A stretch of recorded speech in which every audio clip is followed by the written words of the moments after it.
unusually cool, and the western side is unusually warm.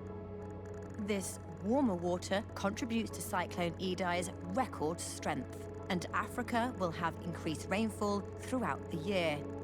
On the other side of the ocean, where the water is cooler than normal, there will be drought. Let's jump to May and look at North America. At this time of year, a flow of warm, humid air heading north clashes with another flow of cool, dry air heading south. Where they meet, supercell storms begin to form. These intense thunderstorms can generate narrow, violently rotating columns of air known as tornadoes, which can achieve the highest measured wind speeds on Earth, sometimes over 400 kilometers per hour.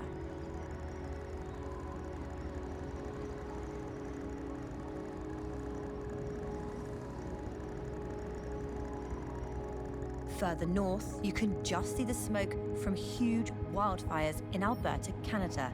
Dry, windy conditions are helping them to spread to a much larger area than normal. As the year advances, the point where the sun is directly overhead at midday has been shifting northwards due to the tilt of the planet. It has reached its northernmost position at the Tropic of Cancer. On that imaginary line lies India, and the direct sunlight is contributing to an intense heat wave there. But it's not just near the equator that's affected by high temperatures. Near the Arctic, it is much warmer than usual, and in Siberia, an area the size of Belgium is on fire. Europe is now experiencing a heat wave as well, and hundreds of people will succumb to the record high temperatures in the next few days. The European heat wave in 2022 will be the deadliest weather event worldwide that year. Meanwhile, back in India, monsoon rains arrive. They form every year when a difference in heating over land and ocean causes a change in the wind direction. They're later than usual, but the most intense in 25 years, fueled by the same warm water that's linked to the increased rainfall in Africa. Over in South America, fires in the Amazon rainforest, which have been burning for much of the year, now reach their peak.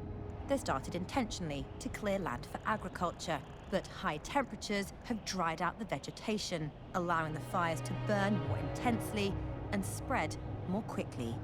They appear in much greater numbers this year than normal. As summer progresses in the Northern Hemisphere, the Atlantic Ocean has been warming up.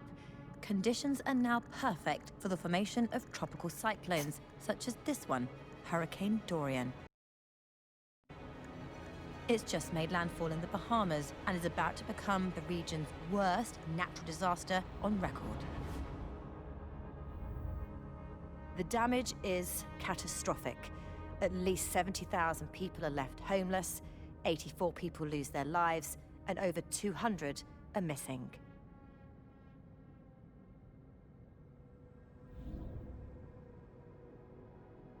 Dorian begins to fade and tracks up the coast of the eastern United States. Air currents will transfer that heat and moisture all the way to the Arctic Circle.